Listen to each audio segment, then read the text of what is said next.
देखो, ग्राम पंचायत से पूरा डिटेल इसको करते हैं हम लोग। ग्राम पंचायत की बात करें मेरे भाई, तो ग्राम पंचायत सबसे पहली बार जो लागू किया गया वो कहाँ पर किया गया? राजस्थान के नागौर में। ग्राम पंचायत का गठन सबसे पहली बार कहाँ पर किया गया? राजस्थान के नागौर में। कब किया गया? तो ध्यान रखिएगा, 2 अक्टूबर 1959 ईस्वी को भारत में पहली बार ग्राम पंचायत का गठन राजस्थान के नागौर में किया गया। कब? 2 अक्टूबर 1959 ईस्वी को। क्लियर है? अच्छा, नेक्स्ट देखते हैं। भारत में जो अभी वर्तमान समय में चल रहा है पंचायती राज, वो किस प्रकार की है? त्रिस्तरीय ग्राम पंचायत का प्रावधान जो है किस समिति के सिफारिश पे जोड़ा गया है? तो याद रखिएगा, बलवंत राय मेहता समिति। बलवंत राय मेहता समिति के द्वारा ही भारतीय संविधान के अंदर ग्राम पंचायत का प्रावधान त्रिस्तरीय जोड़ा गया। आपको क्वेश्चन पूछा जाएगा, त्रिस्तरीय ग्राम पंचायत का प्रावधान किस समिति के सिफारिश पे जोड़ा गया? तो आंसर कीजिएगा बलवंत राय मेहता समिति। वहीं पर बात करें द्विस्तरीय ग्राम पंचायत की बात करें तो अशोक राय मेहता समिति। द्विस्तरीय की बात करें तो किसके द्वारा? अशोक राय मेहता समिति। अच्छा, एक क्वेश्चन और यहाँ पर है। अगर हम लोग बात करते हैं कि ग्राम पंचायत का प्रावधान किस अनुसूची में है, तो ध्यान रखिएगा अनुसूची नंबर 11। ग्राम पंचायत का प्रावधान किस अनुसूची के अंदर जोड़ा गया है? अनुसूची नंबर 11। कब जोड़ा गया है? तो ध्यान रखिएगा 73वां संविधान संशोधन 1992 के द्वारा भारतीय संविधान में 11वीं अनुसूची को जोड़ा गया। और इस 11वीं अनुसूची के अंदर क्या रखा गया? ग्राम पंचायत। और ये जो ग्राम पंचायत का प्रावधान है ये 24 अप्रैल 1993 को लागू हुआ। कब लागू हुआ ये पूरे देश में? 24 अप्रैल 1993 को। इसलिए 24 अप्रैल को मनाया जाता है पंचायती राज दिवस। पंचायती राज दिवस कब मनाया जाता है भारत में? 24 अप्रैल को। ध्यान रखिएगा। और अनुच्छेद की बात करें कि ग्राम पंचायत का प्रावधान किस अनुच्छेद के अंदर? अनुच्छेद नंबर 40। अनुच्छेद नंबर 40 के अंदर ग्राम पंचायत का प्रावधान का चर्चा किया गया है। त्रिस्तरीय ग्राम पंचायत की बात करें तो इसमें 3 स्तर होगा। सबसे उच्च स्तर होगा जिसको बोलेंगे जिला परिषद, और मध्यम स्तर में जिसको बोलेंगे प्रखंड, सबसे निचली स्तर जो होगा उसको क्या बोलेंगे? ग्राम पंचायत। ग्राम पंचायत का सबसे प्रधान जो होगा, ग्राम पंचायत का प्रधान कौन होते हैं? मुखिया। ध्यान रखिएगा, ग्राम पंचायत का प्रधान कौन होंगे? मुखिया। प्रखंड के जो सबसे प्रधान होंगे वो कौन होंगे? वो होंगे प्रमुख, प्रखंड प्रमुख। क्लियर है? अच्छा, एक क्वेश्चन और बताइएगा। ग्राम पंचायत के अंदर कोई भी व्यक्ति चुनाव लड़ना पसंद करेगा तो उसके लिए न्यूनतम आयु जो होना चाहिए कितना वर्ष? 21 वर्ष। ग्राम पंचायत के अंदर चुनाव लड़ने के लिए न्यूनतम आयु कितना होना चाहिए? 21 वर्ष। और ग्राम पंचायत का कार्यकाल कितने वर्षों का होता है? 5 वर्ष। ग्राम पंचायत का कार्यकाल होता है 5 वर्षों का। अच्छा, एक क्वेश्चन और बताइएगा। भारत के अंदर एकमात्र राज्य या पहला राज्य भारत का जहां पर कि ग्राम पंचायत के अंदर महिलाओं को 50% का आरक्षण दिया गया, वो कौन सा राज्य है मेरे भाई? तो ध्यान रखिएगा, बिहार है। बिहार भारत के अंदर एकमात्र राज्य और पहला राज्य जहां पर ग्राम पंचायत के अंदर महिलाओं को 50% का आरक्षण दिया गया वो है बिहार। ये कुछ क्वेश्चन संबंधित था किससे? ग्राम पंचायत से। क्लियर है? ग्राम पंचायत के अंदर चुनाव लड़ने के लिए उम्मीदवार को न्यूनतम आयु कितना होना चाहिए? ग्राम पंचायत का कार्यकाल कितने वर्षों का होता है? 5 वर्ष। पहली बार ग्राम पंचायत का गठन कहाँ पर हुआ? राजस्थान के नागौर जिला में हुआ। कब हुआ? 2 अक्टूबर 1959 को हुआ। वर्तमान समय में कितने स्तर की ग्राम पंचायत का प्रावधान लागू है? त्रिस्तरीय ग्राम पंचायत है। किसके द्वारा किसका दिया गया देन है? बलवंत राय मेहता समिति। द्विस्तरीय ग्राम पंचायत का प्रावधान किस? अशोक राय मेहता समिति के सिफारिश पे दिया गया है। अगर हम लोग बात करें ग्राम पंचायत का किस संविधान संशोधन के द्वारा अनुसूची 11 में जोड़ा गया, तो याद रखिएगा 73वां संविधान संशोधन 1992 के द्वारा ग्राम पंचायत को अनुसूची नंबर 11 में जोड़ा गया। ये लागू हुआ 24 अप्रैल 1993 को। इसलिए 24 अप्रैल को प्रत्येक वर्ष मनाया जाता है पंचायती राज दिवस। क्लियर है? तो ये कुछ क्वेश्चन संबंधित था किससे? ग्राम पंचायत से। आगे देखते हैं अगला क्वेश्चन। देखो, मौलिक अधिकार की बात करते हैं हम लोग। मौलिक अधिकार की बात करते हैं तो मौलिक अधिकार का प्रावधान किस देश से लिया गया है? सबसे पहले तो यही जानिए कि मौलिक अधिकार का प्रावधान यूएसए से लिया गया। मौलिक अधिकार किस अनुच्छेद के अंदर है? मौलिक अधिकार अनुच्छेद 12 से 35 के बीच में है। मौलिक अधिकार का प्रावधान किस अनुच्छेद के अंदर है? 12 से स्टार्ट होता है, 35 तक चलता है मौलिक अधिकार। मौलिक अधिकार जो है मूल संविधान में, मूल संविधान किसको कहें? 26 जनवरी 1950 ईस्वी का जो संविधान है उसको हम लोग क्या कहेंगे? मूल संविधान। मूल संविधान में जो है मौलिक अधिकारों की संख्या कितना था? 7। मौलिक अधिकारों की संख्या उस समय 7 था। यानी कि मूल संविधान के अंदर मौलिक अधिकारों की संख्या 7। यानी कि वर्तमान समय में मौलिक अधिकारों की संख्या कितनी है? 6 है। ये 7वां मौलिक अधिकार कौन सा? संपत्ति के अधिकार को मौलिक अधिकार से निकाल के विधिक अधिकार में रखा गया। तो इस तरह से ध्यान रखिएगा, संपत्ति के अधिकार को मौलिक अधिकार से कब निकाला गया?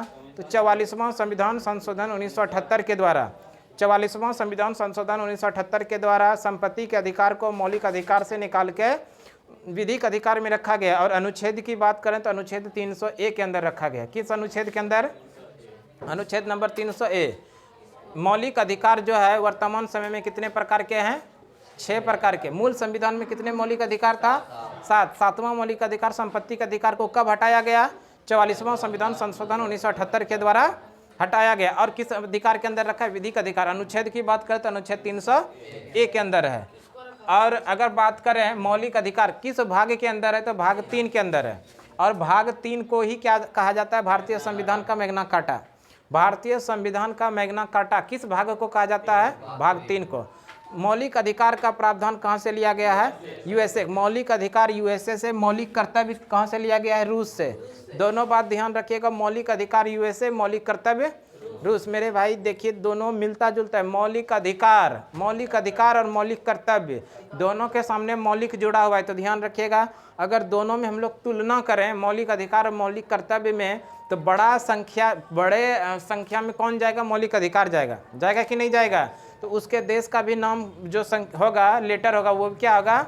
बड़ा होगा। मौलिक कर्तव्य जो है मौलिक अधिकार के अपेक्षा क्या है? छोटा है, इसलिए उसके देश का भी नाम जो होगा वो छोटा होगा। देखिए अमेरिका की अपेक्षा रूस की तुलना किया जाए तो अमेरिका में ज़्यादा लेटर है और रूस में कम है। तो इसी तरह से ध्यान रखिएगा, मौलिक अधिकार कहाँ से? मौलिक अधिकार बड़ा है तो उसके देश का भी नाम बड़ा होगा। मौलिक कर्तव्य उसके मौलिक अधिकार की अपेक्षा क्या है? छोटा है, तो उसके देश का भी नाम क्या होगा? यूएसए से छोटा होगा, रूस। याद रखिएगा, मौलिक अधिकार यूएसए से लिया गया है और मौलिक कर्तव्य कहाँ से लिया गया है? वर्तमान समय में भारत में कितने मौलिक अधिकार है? 6 मौलिक अधिकार। एक क्वेश्चन और ध्यान रखिएगा, मौलिक कर्तव्य का मूल संविधान में चर्चा नहीं था। मौलिक कर्तव्य मूल संविधान में नहीं था। मौलिक कर्तव्य को 42वां संविधान संशोधन 1976 के द्वारा सरदार स्वर्ण सिंह समिति के सिफारिश पे जोड़ा गया। और मौलिक कर्तव्य की संख्या जो जोड़ा गया था उस समय 10 जोड़ा गया था, और वर्तमान समय में मौलिक कर्तव्य की संख्या कितना हो गया है? 11 हो गया है। मौलिक कर्तव्य की संख्या 11 हो गया, दोनों अलग अलग चीज़ है।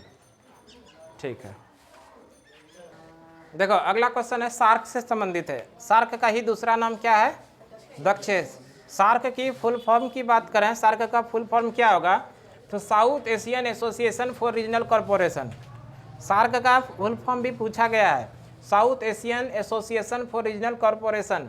सार्क का स्थापना कब हुआ है? 7-8 दिसंबर 1985 ईस्वी को। सार्क का स्थापना 7-8 दिसंबर 1985। स्थापना कब हुआ है? 7-8 दिसंबर 1985 ईस्वी को। सार्क का पहला अधिवेशन कहाँ पर हुआ?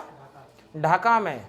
ढाका जो है बांग्लादेश की राजधानी है। सार्क का पहला अधिवेशन ढाका में हुआ। लेकिन ध्यान रखिएगा, सार्क का जो हेडक्वार्टर है नेपाल की राजधानी काठमांडू में है। सार्क का हेडक्वार्टर कहाँ पर है? काठमांडू में। और सार्क का पहला अधिवेशन कहाँ पर हुआ था? ढाका में। दोनों दो अलग अलग क्वेश्चन है। और एक क्वेश्चन आप लोग बताइएगा, नेपाल की बात कर रहे हैं हम लोग, नेपाल की राजधानी काठमांडू, नेपाल में गणतंत्रात्मक राज्य की स्थापना कब हुआ?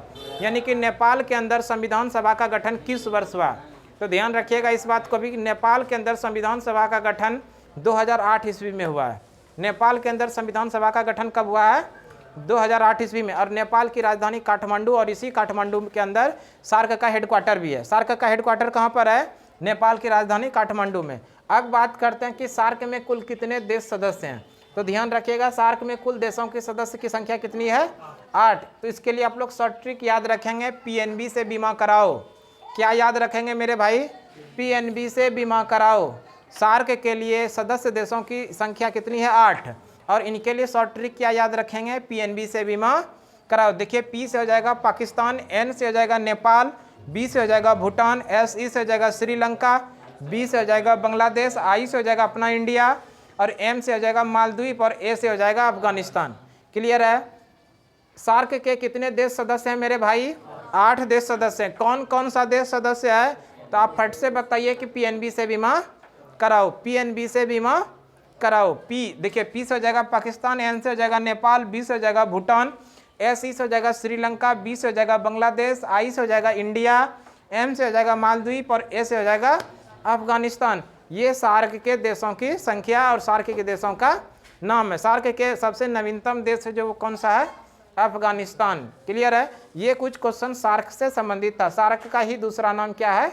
दक्षेश्वी। स्थापना 7-8 दिसंबर 1985 को। कहाँ पर स्थापना हुआ? पहला अधिवेशन कहाँ पर हुआ था? ढाका में। लेकिन इसका हेडक्वार्टर कहाँ पर है? काठमांडू में। कितने देश सदस्य हैं? 8 देश सदस्य हैं। कौन कौन देश सदस्य हैं? पीएनबी से बीमा कराओ। क्लियर? अगला क्वेश्चन देखते हैं। देखो अगला क्वेश्चन है विश्व बैंक और अंतर्राष्ट्रीय मुद्रा कोष, वर्ल्ड बैंक और आईएमएफ इंटरनेशनल मॉनेटरी फंड। इसको आप लोग शॉर्ट में याद रख सकते हैं WB वर्ल्ड बैंक, और इसको याद रख सकते हैं IMF इंटरनेशनल मॉनेटरी फंड। इस दोनों को क्या कहा जाता है? जुड़वा बहन के रूप में भी जानते हैं। क्वेश्चन ये छपा हुआ है कि बताइए कौन सी दो अंतर्राष्ट्रीय संस्था को जुड़वा बहन के रूप में जानते हैं? तो आंसर करना है विश्व बैंक और अंतर्राष्ट्रीय मुद्रा कोष। अंतर्राष्ट्रीय मुद्रा कोष और विश्व बैंक को जुड़वा बहन के रूप में जानते हैं। इसकी स्थापना 1944 ईस्वी में हुआ। स्थापना कब हुआ है मेरे भाई? 1944 ईस्वी में स्थापना हुआ है। इसका हेडक्वार्टर वाशिंगटन DC में है। Washington DC। और ये वाशिंगटन DC अमेरिका की भी राजधानी है। अमेरिका की राजधानी वाशिंगटन DC, और यही वाशिंगटन DC के अंदर विश्व बैंक और अंतर्राष्ट्रीय मुद्रा कोष का हेडक्वार्टर है। और ये जो स्थापना हुआ था ब्रेडन वुड्स सम्मेलन के आधार पर हुआ था। किस समिति के सिफारिश पे? याद रखिएगा, ब्रेडन वुड्स सम्मेलन के आधार पर इसकी स्थापना हुआ था। ये क्वेश्चन पहली बार पढ़ा रहे हैं। ब्रेडन वुड्स सम्मेलन, ब्रेडन वुड्स सम्मेलन 1944 ईस्वी में हुआ था। इसी सम्मेलन के आधार पर विश्व बैंक और अंतर्राष्ट्रीय मुद्रा कोष की स्थापना की गई थी। और एक क्वेश्चन आप लोग बताइए, विश्व बैंक के सहयोग से, इसी विश्व बैंक के सहयोग से 1960 ईस्वी में भारत और पाकिस्तान के बीच में कौन सा समझौता संपन्न हुआ? बताइए कमेंट बॉक्स में फटाफट छापिए। विश्व बैंक के सहयोग से, विश्व बैंक के सहयोग से 1960 ईस्वी में भारत और पाकिस्तान के बीच में कौन सा समझौता संपन्न हुआ? बताइए कमेंट बॉक्स में छापिए। 1 सेकंड का समय दे रहे हैं। 1960 ईस्वी में विश्व बैंक के सहयोग से भारत और पाकिस्तान के बीच में कौन सा समझौता होता है? तो ध्यान रखिएगा, सिंधु जल समझौता। सिंधु जल समझौता, सिंधु जल समझौता याद रखिएगा, सिंधु जल समझौता। सिंधु जल समझौता किन दो देशों के बीच? भारत और पाकिस्तान के बीच। भारत और पाकिस्तान के बीच में सिंधु जल समझौता होता है कब? 1960 ईस्वी में। किसके सहयोग से? विश्व बैंक के सहयोग से। क्लियर है? विश्व बैंक के सहयोग से 1960 ईस्वी में सिंधु जल समझौता होता है किन दो देशों के बीच? भारत और पाकिस्तान। मेरे भाई आप लोग अपने कमेंट बॉक्स में छापिए, पाकिस्तान के वर्तमान समय में प्रधानमंत्री कौन हैं? पाकिस्तान के नए प्रधानमंत्री बने कौन? इमरान खान के स्थान पे पाकिस्तान के नए प्रधानमंत्री बने शहबाज शरीफ। कौन बने हैं? शहबाज शरीफ। एक क्वेश्चन और बताइए, पाकिस्तान का राजधानी कहाँ है? इस्लामाबाद। इतना छापिए, फिर अगला क्वेश्चन बता रहे हैं। देखो अगला क्वेश्चन है श्वेत क्रांति से संबंधित है। श्वेत क्रांति का संबंध किससे है? दुग्ध उत्पादन से। ध्यान रखिएगा, श्वेत क्रांति का संबंध किससे है? दुग्ध उत्पादन। श्वेत क्रांति का संबंध किससे है? दुग्ध उत्पादन से। और श्वेत क्रांति, इसी का दूसरा नाम किस नाम से जानते हैं? Operation flood. दुग्ध उत्पादन यानी ऑपरेशन फ्लड किससे संबंधित है? दुग्ध उत्पादन से। इसकी शुरुआत जो हुई है 1970 से। दुग्ध उत्पादन के लिए ऑपरेशन फ्लड की शुरुआत कब हुआ? 1970 ईस्वी में। किसने शुरू किया? डॉक्टर वर्गीज कुरियन। याद रखिएगा, डॉक्टर वर्गीज कुरियन को ही श्वेत क्रांति का जनक भी कहा जाता है। डॉक्टर वर्गीज कुरियन को श्वेत क्रांति का जनक। और इसी डॉक्टर वर्गीज कुरियन को मिल्क मैन ऑफ इंडिया के नाम से भी जानते हैं। याद रखिएगा, मिल्क मैन ऑफ इंडिया के नाम से किसे जाना जाता है? डॉक्टर वर्गीज कुरियन। इनका जन्म दिवस हम लोग प्रत्येक 26 नवंबर को राष्ट्रीय दुग्ध दिवस के रूप में मनाते हैं। डॉक्टर वर्गीज कुरियन का जन्मदिन जो मनाते हैं राष्ट्रीय दुग्ध दिवस। ध्यान रखिएगा, राष्ट्रीय दुग्ध दिवस मनाया जाता है 26 नवंबर को, और अंतर्राष्ट्रीय दुग्ध दिवस मनाया जाता है 1 जून को। दोनों अलग अलग क्वेश्चन है, ध्यान रखिएगा। राष्ट्रीय दुग्ध दिवस 26 नवंबर और अंतर्राष्ट्रीय दुग्ध दिवस 1 जून। मेरे भाई आप लोग कमेंट बॉक्स में छापिए कि 26 नवंबर को और कौन सा दिवस मनाया जाता है? 26 नवंबर को और कौन सा दिवस मनाया जाता है? अपने कमेंट बॉक्स में छापिए। देखिए अगला क्वेश्चन इसी में अगर हम लोग जानना चाहें, विश्व में सबसे अधिक दूध का उत्पादन किस देश में होता है? भारत में, यहाँ पर छाप लीजिए, विश्व में सबसे अधिक दूध का उत्पादन किस देश में होता है? भारत में। सबसे अधिक दूध का उत्पादन किस देश में है? भारत में। ध्यान रखिएगा। श्वेत क्रांति का जनक किसे कहा जाता है? डॉक्टर वर्गीज कुरियन। और वर्गीज कुरियन को ही मिल्क मैन ऑफ इंडिया के नाम से जानते हैं। ऑपरेशन फ्लड का संबंध किससे? दुग्ध उत्पादन से। श्वेत क्रांति का संबंध किससे? दुग्ध उत्पादन से। क्लियर है? अच्छा, विश्व में सबसे अधिक दूध का उत्पादन किस देश में होता है मेरे भाई? भारत में होता है। सबसे अधिक दूध का उत्पादन किस देश में? भारत में होता है। अगला क्वेश्चन है, राष्ट्रीय दुग्ध दिवस मनाया जाता है 26 नवंबर को। राष्ट्रीय दुग्ध दिवस कब मनाया जाता है? 26 नवंबर को। अंतर्राष्ट्रीय दुग्ध दिवस कब मनाया जाता है? 1 जून को। मेरे भाई, आज से 1000 साल पहले आप लोगों को हम क्वेश्चन दिए थे कमेंट बॉक्स में छापने के लिए। क्वेश्चन ये दिए थे छापने के लिए कि बताइए 26 नवंबर को और कौन सा दिवस मनाते हैं। तो आप लोग जान लीजिए 26 नवंबर को संविधान दिवस मनाते हैं। एक तो राष्ट्रीय दुग्ध दिवस 26 नवंबर को मनाते हैं, उसके साथ साथ में 26 नवंबर को संविधान दिवस के रूप में भी मनाते हैं। 26 नवंबर 1949 को भारतीय संविधान सभा के द्वारा भारतीय संविधान को अपनाया गया था, इसलिए 26 नवंबर को संविधान दिवस के रूप में मनाते हैं। क्लियर है? तो ये कुछ क्वेश्चन किससे संबंधित था? श्वेत क्रांति से। अगला क्वेश्चन देखते हैं हम लोग। अगला क्वेश्चन है, दिल्ली के मुख्यमंत्री का संबंध किस राजनीतिक दल से है? सबसे पहले जानते हैं, दिल्ली जो है केंद्र शासित प्रदेश है। दिल्ली क्या है? एक केंद्र शासित प्रदेश है और इस दिल्ली के अंदर मुख्यमंत्री का प्रावधान है। और इस दिल्ली के अंदर जो मुख्यमंत्री का प्रावधान है, तो ये जान लिए कि दिल्ली के वर्तमान समय जो मुख्यमंत्री है वो कौन है? अरविंद केजरीवाल। और ये अरविंद केजरीवाल किस राजनीतिक दल से है? तो याद रखिएगा, आम आदमी पार्टी, जिनका चुनाव चिन्ह क्या है? आम आदमी पार्टी का झाड़ू छाप। क्या चुनाव चिन्ह है? झाड़ू। तो दिल्ली में अभी जो सरकार है वो किस राजनीतिक दल का सरकार है? आम आदमी पार्टी का। आम आदमी पार्टी का गठन किस वर्ष हुआ है? 2012 ईस्वी में। आम आदमी पार्टी का गठन किस वर्ष में? 2012। आम आदमी पार्टी का चुनाव चिन्ह क्या है? झाड़ू। और इसी के नेता हैं अरविंद केजरीवाल, जो दिल्ली के मुख्यमंत्री भी है। और याद रखिएगा, दिल्ली के अंदर उपराज्यपाल होते हैं। दिल्ली के अंदर क्या होते हैं? उपराज्यपाल। दिल्ली के वर्तमान समय में उपराज्यपाल जो है उनका क्या नाम है? विनय कुमार सक्सेना। मेरे भाई, एक क्वेश्चन और छापिएगा, विनय कुमार सक्सेना को अभी हाल ही में कुछ दिन पहले बनाया गया। इन किनका स्थान लिया? तो याद रखिएगा, अनिल बैजल के स्थान पे दिल्ली के नए उपराज्यपाल बने हैं विनय कुमार सक्सेना। किनके स्थान पे? अनिल बैजल के स्थान पे। दिल्ली की हम लोग बात कर रहे हैं। दिल्ली में बताइए कितने विधानसभा सीट हैं? मेरे भाई कमेंट बॉक्स में छापिए, दिल्ली के अंदर कितने विधानसभा सीट हैं और दिल्ली के अंदर कितने लोकसभा सीट हैं। ये दोनों आप लोगों को कमेंट बॉक्स के अंदर छापना है। दिल्ली जो है देश का सबसे अधिक जनसंख्या घनत्व वाला शहर है। सबसे अधिक जनसंख्या घनत्व कहाँ पर? दिल्ली। अच्छा, दिल्ली बताइए, दिल्ली देश की राजधानी कब बनी? नई दिल्ली देश की राजधानी कब बनी? 1911 में घोषणा हुआ और प्रॉपर रूप से बना कब? 1912 में। 1912 में देश की राजधानी नई दिल्ली बनी। नई दिल्ली के पहले देश की राजधानी कहाँ हुआ करता था? कोलकाता। क्लियर है? देश का राजधानी नई दिल्ली कब बना? 1912 ईस्वी में। और दिल्ली के जो मुख्यमंत्री है वर्तमान समय में कौन है? अरविंद केजरीवाल। किस राजनीतिक दल से? आम आदमी पार्टी से है। आम आदमी पार्टी का गठन कब हुआ है? 2012 ईस्वी में गठन हुआ है। आम आदमी पार्टी का चुनाव चिन्ह क्या है? झाड़ू छाप है। दिल्ली के वर्तमान समय में उपराज्यपाल कौन है? विनय कुमार सक्सेना। किनका स्थान लिया इन्होंने? अनिल बैजल का स्थान लिया है। अब आपको बताना है दिल्ली के विधानसभा में कुल कितने सीट है। तो याद रखिएगा, दिल्ली के अंदर कुल विधानसभा की सीटों की संख्या है 70 और लोकसभा सीटों की संख्या है 7। लोकसभा की संख्या कितना है? 7। और विधानसभा के अंदर कितने सीट हैं? 70। क्लियर है? अगला क्वेश्चन देखते हैं हम लोग। देखिए, अगला क्वेश्चन है, भारत के 15वें राष्ट्रपति कौन है? भारत के 15वें राष्ट्रपति कौन है मेरे भाई? द्रौपदी मुर्मू। ध्यान रखिएगा, द्रौपदी मुर्मू जो है भारत के 15वीं राष्ट्रपति है। ध्यान रखिएगा, देश की दूसरी महिला राष्ट्रपति कौन? द्रौपदी मुर्मू। और देश की पहली आदिवासी महिला राष्ट्रपति कौन? द्रौपदी मुर्मू। मेरे भाई बताइए, द्रौपदी मुर्मू देश के राष्ट्रपति बनने के पहले किस राज्य की राज्यपाल रह चुकी है? झारखंड। झारखंड राज्य की प्रथम महिला राज्यपाल है कौन? द्रौपदी मुर्मू। द्रौपदी मुर्मू देश की अभी 15वीं राष्ट्रपति बनाई गई हैं। और इन्होंने अपना कार्य भी शुरू कर चुकी है। देश की 15वीं राष्ट्रपति कौन? द्रौपदी मुर्मू। ध्यान रखिएगा, किनका स्थान पे ये, किनके स्थान पे बने ये?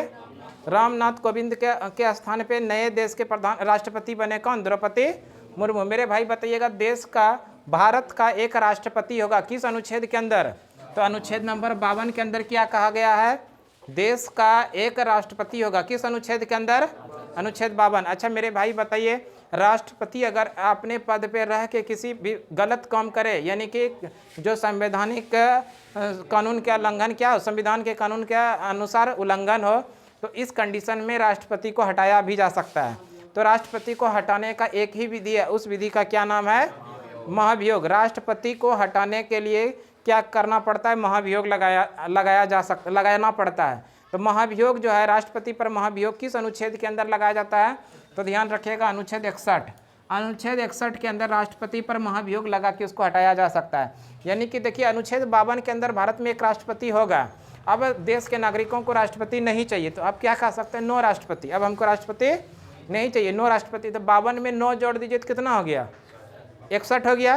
तो 52 और 9 61 हुआ ना। तो 61 का मतलब हो गया कि अब राष्ट्रपति हमको नहीं चाहिए, राष्ट्रपति को महाभियोग लगा के हटा सकते। तो याद रखिएगा, देश के राष्ट्रपति को हटाया जा सकता है एक ही विधि द्वारा, और वो कौन सा विधि है?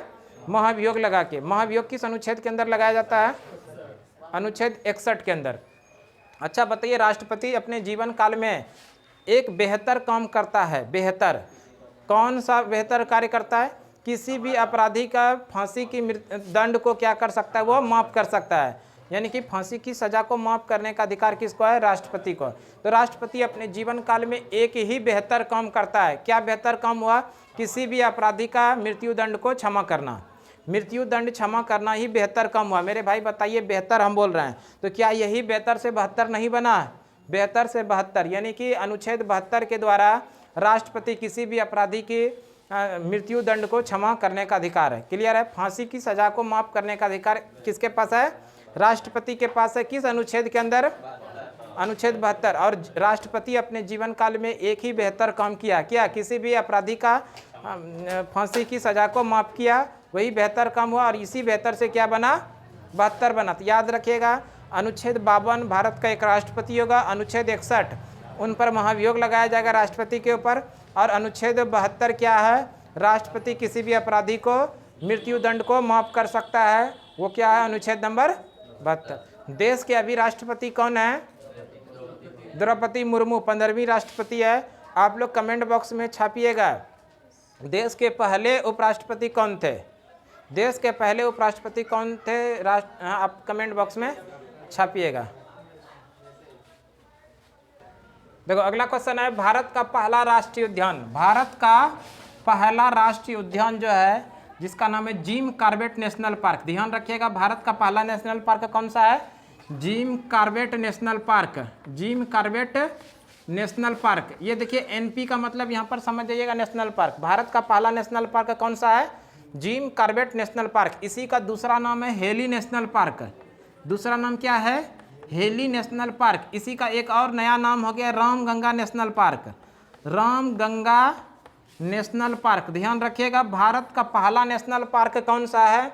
Jim Corbett national park. उसी का नाम चेंज करके किया गया हेली नेशनल पार्क, और अब नाम चेंज करके क्या कर दिया गया? Ramganga national park. ये है कहाँ पर? तो ध्यान रखिएगा, ये उत्तराखंड के अंदर है। ये कहाँ पर है? उत्तराखंड। और इसको जो बनाया गया था 1935 ईस्वी में बनाया गया था। ध्यान रखिएगा कि भारत का पहला national park Jim Corbett national park, इसको कब बनाया गया था? 1935 में। भारत का पहला national park Jim Corbett national park, या उसी का नाम है हेली नेशनल पार्क, या उसी का एक और नाम है रामगंगा नेशनल पार्क। ये किस राज्य के अंदर है? उत्तराखंड के अंदर है। कब बनाया गया था?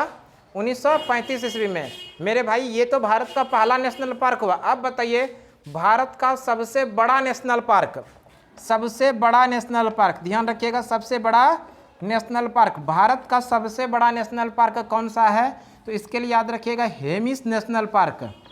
Hemis national park. भारत में सबसे बड़ा नेशनल पार्क कौन सा है? Hemis national park. और जो ये लद्दाख के अंदर है, ये कहाँ पर है? लद्दाख के अंदर। भारत के अंदर सबसे बड़ा नेशनल पार्क कौन सा है?